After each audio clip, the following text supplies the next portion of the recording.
சூப்பரான ஒரு நல்லாட்சி என்னால கொடுக்க முடியும், செஞ்சு காட்டுறேன். பவர் கட்டு சரியாகுமா ஆவாதா? தொடர்ந்து மின்வெட்டு நடந்துகிட்டே இருக்கு. 24 மணி நேரமா திருவள்ளூர்ல வந்து போராடிக்கிட்டு இருக்காங்க. சென்னையில பல இடத்துல பாத்தீங்கன்னா தொடர்ந்து போராடிக்கிட்டே இருக்காங்க. நைட்டு என்ன பழக்கம் அது? என்ன பழக்கம் இது? என்ன பழக்கம் இது? இன்னி வரைக்கும் சரியாவல அப்படின்ற மாதிரி தான் சொல்லணும். சோ ஒரு பக்கம் அந்த ஒரு போராட்டம், இன்னொரு சைடுல வந்து பாத்தீங்கன்னா பெண்கள் பாதுகாப்புக்கு முக்கியத்துவம் கொடுப்பேன் அப்படின்ற மாதிரி திரு விஜய் அவர்கள் வந்து சொல்லியிருந்தாரு. 10 வயது சிறுமி கடத்தி கொலை செய்யப்பட்ட சம்பவத்தில் 2 பேர் கைது செய்யப்பட்டனர். ஆனா அவரோட ஆட்சியில பாத்தீங்கன்னா தொடர்ந்து கேசஸ் இன்க்ரீஸ் ஆயிட்டே இருக்கு. இப்போ சொல்றேன், உறுதியா சொல்றேன், சத்தியமா சொல்றேன், பெண் குழந்தைகள், ஆண் குழந்தைகள் பாதுகாப்பு நம்ம ஆட்சியில நம்பர் 1 இருக்கும். சிஎம் சார், இதெல்லாம் நம்புற மாதிரியாங்க இருக்குது. ஆரம்பத்தில் நானும் தான் நம்பினாதான் சோறு போடுன்னு தாத்தா சொன்னாரு. அதுல இருந்து நம்பிட்டேன். நீங்க சாப்பிடுறீங்களா? இல்ல உண்மைதான் நம்புறேன். தெரிஞ்ச புள்ள வாங்க. நேத்து கோயம்புத்தூர்ல 10 வயசு சிறுமியை கடத்தி கொண்டு போய் கொலை பண்ணிருக்கானுங்க. சோ இந்த மாதிரி ஏகப்பட்ட குற்றங்களும் நடந்துகிட்டு இருக்கு. சோ அந்த மேட்டர் என்ன அப்படின்றதையும் பார்க்க போறோம். இது கூடவே அரசு மருத்துவமனைகளை மேம்படுத்துவோம், டிவிக்கு ஆட்சிக்கு வந்துட்டா அப்படின்ற மாதிரி சொல்லியிருந்தாங்க. ஆனா ஆட்சிக்கு வந்ததுக்கு அப்புறமா அரசு மருத்துவமனையை விட்டுட்டு தனியார் மருத்துவமனைக்கு முக்கியத்துவம் கொடுத்திருக்காங்க. 8000 தனியார் மருத்துவமனைகளுக்கு வந்து அப்ரூவல் கொடுத்திருக்காங்க. சோ இதை வந்து பாத்தீங்கன்னா நாம் தமிழர் கட்சி ஒருங்கிணைப்பாளர் சீமான் வந்து பாத்தீங்கன்னா கண்டிச்சிருக்காரு. இது கூடவே டிவிகேவோட அமைச்சரவையில விசிகா வந்து இடம் பெற்று இருக்கு. சோ இப்ப திருமாவளவன் இதுக்கு முன்னாடி விஜய் எந்த அளவுக்கு வந்து விமர்சிச்சு பேசியிருந்தாரு. சோ அதே திருமாவளவன் இப்போ வந்து பாத்தீங்கன்னா இப்போ இவரோட ஜாயிண்ட் அடிச்சிருக்காருல, அதை வந்து பாத்தீங்கன்னா நிறைய ட்ரோல் பண்ணிட்டு இருக்காங்க. பதவியை பார்த்து கொள்ளை இழிக்கிறவர் எல்லாம் திருமாவளவன். பதவியை என் தலையில் இருக்கிற முடிக்கு சமமாக கருதுகிறவன். சோ அந்த மேட்டர் என்ன அப்படின்றதையும் பார்க்க போறோம். சோ இது எல்லாத்தையும் டீடைலா பார்க்கலாம். சேனலை ஃபர்ஸ்ட் டைம் பாத்தீங்கன்னா சப்ஸ்கிரைப் பண்ணிட்டு வீடியோ லைக் பண்ணி வச்சுக்கோங்க. ஒன் பை ஒன்னா பார்த்தலாமா? First of all power cut. இந்த பவர் கட் பிரச்சனை வந்து பாத்தீங்கன்னா தொடர்ந்து நடந்துகிட்டே இருக்கு. அதுல வந்து பாத்தீங்கன்னா நானும் ஒரு ஆள் அஃபெக்ட் ஆயிட்டு தாங்க இருக்கேன். நைட்ல தூங்க முடியலங்க. ஆக்சுவலா இந்த மினிஸ்டர் இருக்காருல்ல, மின்சாரத்துறை அமைச்சர் சிடிஆர் நிர்மல்குமார், சோ அவர் வந்து இன்னைக்கு ஆலோசனை நடத்துறதா சொல்லியிருந்தாங்க. 11 மணிக்கு வந்து பாத்தீங்கன்னா அந்த டிபார்ட்மெண்ட் கூட ஆலோசனை நடத்த போறோம் அப்படின்ற மாதிரி. தமிழ்நாட்டில் சில பகுதிகளில் மின்வெட்டு ஏற்படுவது தொடர்பாக இன்று அமைச்சர் நிர்மல்குமார் ஆலோசனை நடத்தவிருக்கிறார். ஆனா அந்த ஆலோசனையும் பாத்தீங்கன்னா கடைசில கேன்சல் பண்ணிட்டு இருக்காங்க. எனக்கு புரியலையே, அப்ப சரி பண்ற மாதிரியே தெரியல. நீங்க ஆக்சுவலா ஒரு பெரிய பிரச்சனை போயிட்டு இருக்கு. மக்கள் எல்லாரும் ரோட்டுக்கு வந்து பாத்தீங்கன்னா போராடிட்டு இருக்காங்க, தொடர்ந்து போராடிட்டு இருக்காங்க. அவ்வளவு பெரிய இஷ்யூஸ் போயிட்டு இருக்கு. இந்த கவர்மெண்ட் அது பெருசா பாக்குதா இல்லையே தெரியல. எங்க போச்சு தெரியல. பாதியில வருது, பாதியில போகுது, பாடியில போறது. போட்டு விடுங்கடா கரண்ட. மின்வெட்டு பத்தின கேள்வியை நேத்து வந்து மினிஸ்டர் ஆதவ அர்ஜுனா கிட்ட கேட்கும்போது அது அந்த துறை சார்ந்த மினிஸ்டர் தான் பதில் சொல்லணும். பட் அவர் வந்து ரொம்ப உழைக்கிறாரு. ஒரு நாளைக்கு 18 மணி நேரம் அந்த மினிஸ்டர் வந்து உழைச்சிக்கிட்டு இருக்காரு அப்படின்ற மாதிரி சொல்றாரு. சார் அவ்வளவு நேரம்லாம் உழைக்க வேணாம் சார், ஆல்ரெடி இருந்த ஒரு சிஸ்டமை கரெக்டா பண்ண சொல்லுங்க சார் அப்படின்ற மாதிரி தான் சொல்ல தோணுது. ஏன்னு பாத்தீங்கன்னா கிட்டத்தட்ட 12 நாளைக்கு முன்னாடி வரைக்கும் நார்மலா தான் இருந்தது. இப்போ ஏன் சார் இந்த அளவுக்கு மோசமா போயிட்டு இருக்கு? இங்க ஏதோ ஒரு பிரச்சனை இருக்கு, நிர்வாகத்துல ஏதோ ஒரு குளறுபடி ஏற்பட்டிருக்கு அப்படின்ற மாதிரி தான் சொல்லணும். ஆல்ரெடி மேன் பவர் ஷார்டேஜ் வந்து இபி டிபார்ட்மெண்ட்ல இருக்கு, இல்லன்னு சொல்லல. இப்போ வந்து மெட்டீரியல்ஸும் ஷார்டேஜ் இருக்கு. சோ அப்படின்ற மாதிரி சொல்லிட்டு இருக்காங்க. இதெல்லாம் ஓவராலா பாக்கும்போது இபி டிபார்ட்மெண்ட்ல ஏதோ ஒரு பெரிய பிரச்சனை போயிட்டு இருக்கு. ஆல்ரெடி 2.5 lakhs crores வந்து பாத்தீங்கன்னா கடன்ல இருக்கு இந்த டிபார்ட்மெண்ட். இருந்தாலுமே ஓரளவுக்கு வந்து பவர் கட் இல்லாம மக்களை அவஸ்தைப்பட வைக்காம இது வரைக்கும் அப்படியே மேனேஜ் பண்ணி ஓடிட்டு இருந்தாங்க. ஆனா இப்போ வந்து பாத்தீங்கன்னா மக்கள் அவஸ்தைப்பட்டுக்கிட்டு இருக்காங்க. சோ இதுக்கு வந்து பாத்தீங்கன்னா சிஎம்மும் வாயை திறந்து எதுவும் பேச மாட்டாரு. எதிர்க்கட்சிகளும் பாத்தீங்கன்னா விமர்சனம் பண்ண ஆரம்பிச்சிட்டாங்க. அதிக அளவில் மின்வெட்டுகள் ஏற்படுவதாக தேமுதிக பொதுச் செயலர் பிரேமலதா குற்றம் சாட்டியுள்ளார். பவர் உங்ககிட்ட தானே இருக்கு. சோ பவர் கட் வராம பாத்துக்கோங்க அப்படின்ற மாதிரி டிஎம்கே சைடுலயும் அதே மாதிரி பாத்தீங்கன்னா தேமுதிக சைடுலயும் பாத்தீங்கன்னா அவங்க விமர்சனம் பண்ண ஆரம்பிக்கிறாங்க. மக்கள் வந்து அவஸ்தைப்பட்டுக்கிட்டு இருக்காங்க, கொஞ்சம் என்னன்னு பாருங்க சிஎம் சார் அப்படின்ற மாதிரிலாம் சொல்லிட்டு இருக்காங்க. அதே தான் நம்மளும் கேட்கிறோம். சிஎம் சார் கொஞ்சம் என்னன்னு பாருங்க சார், ஒண்ணுமே புரியல சார், நீங்களும் இதை பத்தி கண்டுக்கவே மாட்டீங்க, அதை பத்தின எந்த ஒரு அறிக்கையும் இல்ல, என்ன நடக்குது? ஆக்சுவலா இபி டிபார்ட்மெண்ட் என்ன பிரச்சனை நடந்துகிட்டு இருக்கு? ஓவரால் தமிழ்நாட்டுல நிறைய டிஸ்ட்ரிக்ட்ல வந்து இந்த பிரச்சனை நடந்துகிட்டே இருக்கு. ஆனா இந்த கவர்மெண்ட் அது மேல ஸ்ட்ரிக்ட் ஆக்ஷன்ஸ் ஏதாவது எடுக்குதான்னு பார்த்தா பெருசா எடுக்கல. இன்னைக்கு ஆலோசனை கூட நடத்துறதா இருந்த மின்சாரத்துறை அமைச்சர் அது வந்து கேன்சல் அப்புறம் சொல்றாங்க. அப்படின்னும் போது அப்ப என்னதான் பண்ண போறீங்க? என்ன ஜோக் காட்றீங்களா? என்ன ரங்கா ஜோக் காட்றீங்களா எல்லாரும்? கண்டிப்பா சொல்றேன், இதே மாதிரி அவஸ்தைப்பட்டா பெரிய போராட்டம் வெடிக்கும் அப்படின்ற மாதிரி தான் சொல்ல தோணுது. ஏன்னா ஆல்ரெடி எல்லாம் ரோட்ல வந்து நைட் போராடிட்டு இருக்காங்க. வேற வேலை இல்ல, எல்லாம் வேலைக்கு போயிட்டு வந்து பாத்தீங்கன்னா நைட்ல போராடுறதா வேலையா? திருவத்தூர்ல எங்க ஏரியாலயும் பாத்தீங்கன்னா அதேதான், அதே மாதிரி திருவள்ளூர்லயும் அதேதான், வேலூர்லயும் அதேதான். எல்லாருமே ரோட்டுக்கு வந்து போராடிட்டு இருக்காங்க. இந்த கொளத்தூர் தொகுதியில வந்து பாத்தீங்கன்னா எல்லாம் வந்து ரோட்டுக்கு வந்து போராடிட்டு இருக்காங்க. டிஎம்கே சைடுல பாத்தீங்கன்னா அது கொண்டாடிட்டு இருக்காங்க. ஏன்டா எல்லாருமே விசில் கோலமா போடுறீங்க, இப்போ என்ன பண்ணுங்க, கரண்ட் வராது, இருட்டிலே உட்கார்ந்து விசில் கோலம் போடுங்க, கரண்ட் கரண்ட் வந்துரும்னு சொல்லிட்டு இருக்காங்க. சோ இந்த மாதிரி டிஎம்கேக்கு வந்து பாத்தீங்கன்னா இதெல்லாம் நடக்கிறது ஒரு மாதிரி சாதகமா இருக்கு. ஏதோ அவங்க ஏதோ பயங்கரமான ஆட்சி கொடுத்துட்ட மாதிரியோ, இப்ப டிவிக்கு வந்து பாத்தீங்கன்னா ரொம்ப ஒஸ்டா கொடுக்குறாங்க, ரொம்ப ஒஸ்டா தான் கொடுக்குது இல்லன்னு சொல்லல, அதுக்குன்னு டிஎம்கே நல்லா ஆட்சி கொடுத்துட்டாங்கன்னு சொல்ல முடியாதுல்ல. டிஎம்கே கிட்ட நிறைய பிரச்சனை இருக்கு, நிறைய ஊழல், லஞ்சம், கரப்ஷன் அப்படின்ற மாதிரி ஏகப்பட்டது இருந்தது. மக்கள் அதுல வெறுத்து போய் தான் டிஎம்கே தூக்கி போட்டாங்க. ஆனா டிஎம்கே வந்து இப்ப கிரிட்டிசைஸ் பண்ணுது, இந்த மாதிரி டிவிக்கு வந்து எங்களோட உனக்கு மோசமா இருக்கானுங்கடா அப்படின்ற மாதிரி. உண்மையானு கேட்டீங்கன்னா உண்மை, ஆக்சுவலி உண்மை அதுதாங்க. டிஎம்கே மேல இவ்வளவு விமர்சனம் இருந்தது. அவங்கள பார்க்க இப்ப என்ன மேட்டர்னா இவனுங்களுக்கு அவனுங்களே பரவாயில்லைன்னு மக்களை யோசிக்க வைக்கிற நிலைமையில வந்து பாத்தீங்கன்னா டிவிக்கு வந்து ரன் பண்ணிட்டு இருக்காங்க கவர்மெண்ட். சோ அதனால அந்த மாதிரி பண்ணாதீங்க. இதை வந்து டிஎம்கே மேல நீங்க டைவர்ட் பண்ணி விடவே முடியாது. டிஎம்கே வந்து சதி பண்ணுது ஃபுல் பவர் உங்ககிட்ட தான் இருக்கு. அப்படி இருக்கும்போது அங்க வந்து டைவர்ட் பண்ணி விடாம கொஞ்சம் ஆக்ஷன் எடுங்க அப்படின்ற மாதிரி சொல்ல தோணுது. இன்னொன்னு மின்சாரத்துறை அமைச்சர் சிடிஆர் நிர்மல் குமார் அவர்கிட்ட ஒரு ரெக்வெஸ்ட், நீங்க 18 மணி நேரம் வேலை செய்றீங்க அப்படின்ற மாதிரி பாத்தீங்கன்னா ஆதவ அர்ஜுனா அமைச்சர் சொல்றாரு.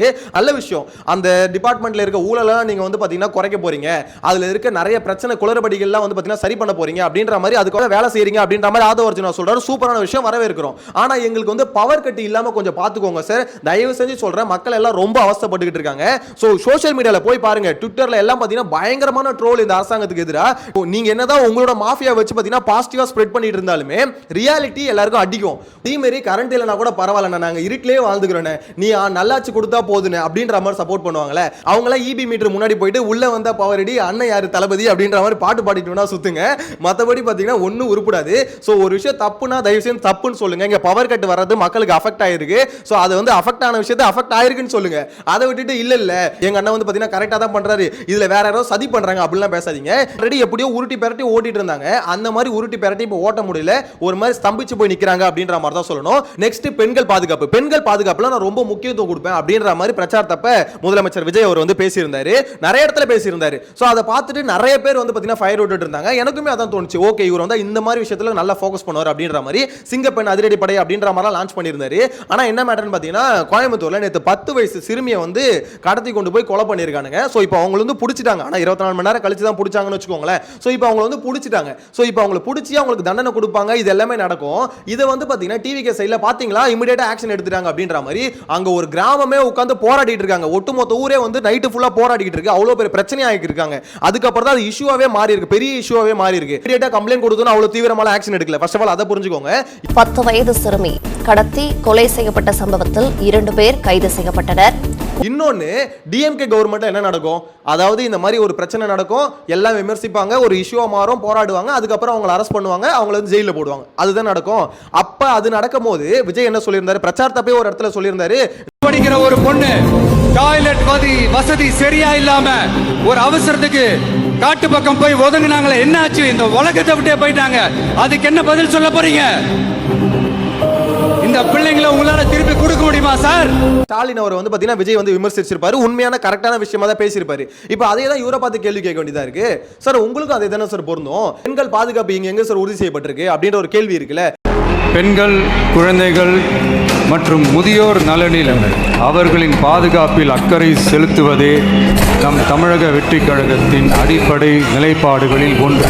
இப்பவும் சொல்றேன், உறுதியா சொல்றேன், சத்தியமா சொல்றேன், பெண்கள், பெண் குழந்தைகள், ஆண் குழந்தைகள் பாதுகாப்பு நம்ம ஆட்சியில நம்பர் 1 இருக்கும். இங்க என்ன மேட்டர்னு பாத்தீங்கன்னா ஆட்சி மாறுது, ஆனா அடிப்படை மாறவே மாட்டுது. சோ ரூல்ஸ் வந்து ரொம்ப ஸ்ட்ரிக்ட்டா இருக்கணும், தண்டனைகள் ரொம்ப கடுமையா இருக்கணும். அப்படி இருந்தா மட்டும்தான் குற்றங்கள் குறையும். குற்றங்கள் குறையணும்னா தண்டனைகள் கடுமையாக தான் செய்யணும். இல்லைன்னு வச்சுக்கோங்களேன், கடைசி வரைக்கும் எல்லாரும் இதே மாதிரி புலம்பிக்கிட்டு கத்திக்கிட்டு இப்படி போராடிக்கிட்டு மட்டும்தான் இருக்கணும். சோ எத்தனை ஆட்சி மாறினாலுமே கடைசி வரைக்கும் நம்ம பாக்குற காட்சி மாறவே மாறாது. அவனுக்கு கொஞ்ச நாள் கழிச்சு வெளில வரும். கொஞ்ச நாள் முன்னாடி இதே மாதிரி தான் ஒரு விஷயம் வந்தது. ஒருத்தன் வந்து பாத்தீங்கன்னா 6 மாசத்துக்கு முன்னாடி ஒரு பாட்டியை ரேப் பண்ணிட்டு உள்ள போயிட்டான். திருப்பி வெளியே வந்து பாத்தீங்கன்னா ஒரு மாணவியை வந்து ரேப் பண்ணான். சோ இது வந்து நடக்குது, இப்படிதான் நடந்துகிட்டு இருக்கு. எல்லாம் உள்ள போறது வெளியே வரது அவனுக்கு ரொம்ப கேஷுவலா பண்ணிட்டு இருக்கானுங்க. சூரிய எப்படி எலெக்ஷனுக்கு முன்னாடி ஸ்டாலின் அவர் வந்து விமர்சிச்சிருந்தாரோ அதே மாதிரி இப்போ வந்து பாத்தீங்கன்னா டிஎம்கே சைடுல இருந்து முதலமைச்சர் விஜய் வந்து விமர்சிக்கிறாங்க. மத்தபடி ஒரு சேஞ்சும் இல்ல, அதே விஷயம் லூப் மோட்ல ஓடுது அப்படின்ற மாதிரி தான் சொல்லணும். மாற்றம்னாங்க, ஆனா எந்த ஒரு மாற்றமும் இந்த ஒரு இன்சிடென்ட்ல பெருசா ஃபீல் பண்ண முடியல அப்படின்ற மாதிரி தான் சொல்ல தோணுது. பார்க்கலாம் இதுக்கப்புறமா ரொம்ப ஸ்ட்ரிக்டான ஆக்ஷன் எடுக்கிறாங்களா அப்படின்ற மாதிரி. விஜய் சார் உங்க மேல பாத்தீங்கன்னா நிறைய பெண்கள் வந்து நம்பிக்கை வச்சிருக்காங்க. உண்மையிலே சொல்றேன், நம்ம பேசும்போதே நிறைய பெண்கள் சொல்றது என்னன்னா அண்ணன் வந்தா பெண்கள் பாதுகாப்புக்கு வந்து முக்கியத்துவம் கொடுப்பாரு அப்படின்ற மாதிரி. சோ அந்த நம்பிக்கை உங்க மேல ரொம்ப பேர் வச்சிருக்காங்க. தயவு செஞ்சு அதை கெடுத்துடாதீங்க. திருப்பியும் அதே மாதிரி திமுக அதிமுக மாதிரியே ஒரு ஆட்சியை வந்து கொண்டு போற மாதிரி தான் இருக்கு. எந்த ஒரு சேஞ்சுமே பெருசா இருக்கிற மாதிரி தெரியல. சோ இதுக்கப்புறமாவது அப்படி இல்லாம கொஞ்சம் ஸ்ட்ரிக்டான ஒரு கவர்னன்ஸ் கொடுங்க அப்படின்ற மாதிரி தான் சொல்ல தோணுது. சோ இதுக்கப்புறம் பாத்தீங்கன்னா ஹாஸ்பிட்டல்ஸ், அதாவது கவர்மெண்ட் ஹாஸ்பிட்டல்ஸ் தான் நாங்க வந்தா இம்ப்ரூவ் பண்ணுவோம் அப்படின்ற மாதிரி தான் பிரச்சாரத்தப்ப சொல்லியிருந்தாங்க. கரெக்ட்டுங்களா? ஆனா வந்த உடனே என்ன பண்ணிருக்காங்கன்னு பாத்தீங்கன்னா 8000 தற்காலிக தனியார் மருத்துவமனைகளுக்கு வந்து பாத்தீங்கன்னா அனுமதி கொடுத்திருக்காங்க. பொதுமக்கள் மருத்துவமனை, அரசு மருத்துவமனையை தாண்டி இப்போ ஒரு பிரைவேட் ஹாஸ்பிட்டல் போனா அங்க அவுட் ஆஃப் பாக்கெட் எக்ஸ்பென்ஸா எவ்வளவு வருது நீங்களே யோசிச்சு பாருங்க. ஒரு சின்ன ஃபீவர்னு போனாலே கிட்ட ஒரு 1000 ரூபாய் ஆகுது கன்சல்டிங் ஃபீஸ். இதெல்லாம் இது எல்லாமே கவர்மெண்ட் ஹாஸ்பிட்டல் நம்ம ஃப்ரீயா கொடுக்குறோம். தரமான மருத்துவர்கள் இருக்காங்க, தரமான மருந்துகள் கொடுக்குறோம். தேவைப்பட்ட டெஸ்ட் நாங்க எடுக்கிறோம். கவர்மெண்ட் தேவைப்படாத டெஸ்ட் நம்ம பிரிஸ்கிரைப் பண்றது இல்லை கவர்மெண்ட் ஹாஸ்பிட்டல். நீங்க மற்ற பிரைவேட் கிளினிக்ல அது எப்படி இருக்கும்னு தேவையில்லாத டெஸ்ட்டும் சில இடங்கள்ல பிரிஸ்கிரைப் பண்றாங்க, தேவையில்லாத மெடிசன்ஸும் பிரிஸ்கிரைப் பண்றாங்க. ஆனா கவர்மெண்ட் ஹாஸ்பிட்டல் அப்படி பண்ண மாட்டாங்க. இது எவ்வளவு ஒஸ்டான விஷயம் யோசிச்சு பாருங்களேன். கவர்மெண்ட் ஹாஸ்பிட்டலை இம்ப்ரூவ் பண்ணி மக்களுக்கு வந்து பாத்தீங்கன்னா இலவச சேவைகளை வந்து அதிகமா கொடுப்போம் அப்படின்ற மாதிரி சொல்றதா ஒரு கவர்மெண்ட். அதை சொல்லிட்டு தான் வந்துட்டு இப்ப பிரைவேட் ஹாஸ்பிட்டல்ஸ் நீங்க வந்து இன்க்ரீஸ் பண்றீங்கன்னா, தற்காலிக தனியார் மருத்துவமனை இன்க்ரீஸ் பண்றீங்கன்னா அது யாருக்கு நல்லது? பிரைவேட் முதலாளிகளுக்கு நல்லது, மக்களுக்கு நல்லது இல்லையே. ஏன் சார் அப்போ ஒன்று பேசிட்டு இப்போ ஒன்று பேசுறீங்க, மாத்தி மாத்தி ஏன் சார் பேசிக்கிட்டு இருக்கீங்க அப்படின்ற ஒரு கேள்வி எல்லாம் கேட்டுக்கிட்டு இருக்காங்க. அது உண்மையில ரொம்ப ரொம்ப ஒஸ்டான விஷயம். இப்ப நாம் தமிழர் கட்சி ஒருங்கிணைப்பாளர் சீமானும் அந்த கேள்வி தான் கேட்டிருக்காரு. நீங்க வந்து பிரச்சாரத்தப்ப ஒன்று பேசிட்டு உங்க தேர்தல் அறிக்கையில வந்து ஒன்று கொடுத்துருக்கீங்க, கவர்மெண்ட் ஹாஸ்பிட்டல்ஸ் இம்ப்ரூவ் பண்ணுவோம் அப்படின்ற மாதிரி. அப்ப அது கொடுத்துட்டு இப்போ வந்து பாத்தீங்கன்னா பிரைவேட்டுக்கு வந்து முக்கியத்துவம் கொடுக்குறீங்க அப்படின்றத இப்ப மேற்கோள் காமிச்சு பேசியிருக்காங்க. திமுக அதிமுக அதே மாதிரி தான் இப்ப தாவேகாவும் செயல்படுது. தனியார் மையத்தை நோக்கி தான் போகுது, தனியார் முதலாளிகளுக்கு சாதகமாக தான் தாவேகா போகுது அப்படின்ற மாதிரி சொல்லியிருக்காரு. அது உண்மையான கேட்டீங்கன்னா உண்மைதான். ஏன்னா இவங்க கவர்மெண்ட் வந்து இன்சூரன்ஸ் கொடுக்குறாங்களாம், அதாவது ட்ரீட்மெண்ட்டுக்கு. அது யாருக்கு பெனிஃபிட்? கண்டிப்பா மக்களுக்கான கேட்டீங்கன்னா மக்களுக்கு பெனிஃபிட்ன்ற மாதிரி தான் இருக்கும். ஆனா அதை விட பெனிஃபிட் யாருன்னு பாத்தீங்கன்னா இன்சூரன்ஸ் கம்பெனிஸ்க்கு. நெக்ஸ்ட் அந்த இன்சூரன்ஸ் எடுத்துட்டு போய் எங்க கொடுப்பாங்க? பிரைவேட் ஹாஸ்பிட்டல்ஸ்க்கு. சோ ஓவராலா பாத்தீங்கன்னா இதுல வந்து பாத்தீங்கன்னா இன்சூரன்ஸ் கம்பெனி பெனிஃபிட் ஆகும், பிரைவேட் ஹாஸ்பிட்டல்ஸும் பெனிஃபிட் ஆகும். சோ ஓவராலா தனியார் மையத்தை நோக்கி தான் பாத்தீங்கன்னா இந்த கவர்மெண்ட்டும் செயல்படுது. அதை விட்டுட்டு நீங்க வந்து இன்சூரன்ஸை கொடுக்காம ஒழுங்கா ப்ராப்பரா கவர்மெண்ட் ஹாஸ்பிட்டல்ஸை வந்து டெவலப் பண்ணி உலகத்தர மருத்துவத்தை இலவசமா கொடுத்துட்டு போங்களேன். எதுக்கு நீங்க சுத்தி வரீங்க? டைரக்டாவே எனக்கு ஹாஸ்பிட்டல்ஸ் ஓபன் பண்ணி விட்டுருங்க, கவர்மெண்ட் ஹாஸ்பிட்டல், அங்க போய் நான் ட்ரீட்மெண்ட் பாத்துக்கிறேன் ஃப்ரீயா அப்படின்றது தானே நியாயமான விஷயம். சோ இதை நீங்க பண்ணாம பண்றது திருப்பி ஏமாத்துறீங்க. அதிமுக திமுக மாதிரி தாவேகாவும் ஏமாத்துது அப்படின்ற மாதிரி சீமான் குற்றச்சாட்டு வச்சிருக்காரு. ஒரு ஆங்கிள் அது உண்மையான்னு பார்க்கும்போது உண்மை அப்படின்றது தான் தோணுது. சோ இதுக்கு அடுத்து வந்து பாத்தீங்கன்னா விசிகா திருமாவளவன் அவரோட பார்ட்டி, அந்த பார்ட்டில இருந்து வன்னியரசு அவர் வந்து பாத்தீங்கன்னா அமைச்சரா பதவி ஏற்றிருக்காரு எங்க டிவிக்கு கவர்மெண்ட்ல. சோ இது வந்து பாத்தீங்கன்னா கிரிட்டிசிசம் வந்திருக்கு. ஏன்னா இதே வன்னியரசு வந்து பாத்தீங்கன்னா கொஞ்ச நாளைக்கு முன்னாடி விஜய் அவர்களை பயங்கரமா கிரிட்டிசைஸ் பண்ணியிருந்தார். திருமாவளவன் பாத்தீங்கன்னா கிரிட்டிசைஸ் பண்ணியிருந்தாரு. என்னன்னு சொல்லியிருந்தாரு பாத்தீங்கன்னா டிவிகேவும் இந்த நாம் தமிழர் கட்சி ரெண்டுமே பாஜகவோட பிள்ளைகள் அப்படின்ற மாதிரிலாம் சொல்லியிருந்தாரு. சோ அப்படி இருக்கும்போது அந்த பாஜகவோட பிள்ளைகள்ல ஒரு கட்சி தான் பாத்தீங்கன்னா டிவிகே. சோ அந்த கட்சியில அந்த கட்சியோட ஒரு ஆட்சியில அந்த கட்சியோட அமைச்சரவையில போயிட்டு உங்க கட்சி பங்கெடுக்குது, இது எந்த வகையில் நியாயம் அப்படின்ற மாதிரி கேக்குறாங்க.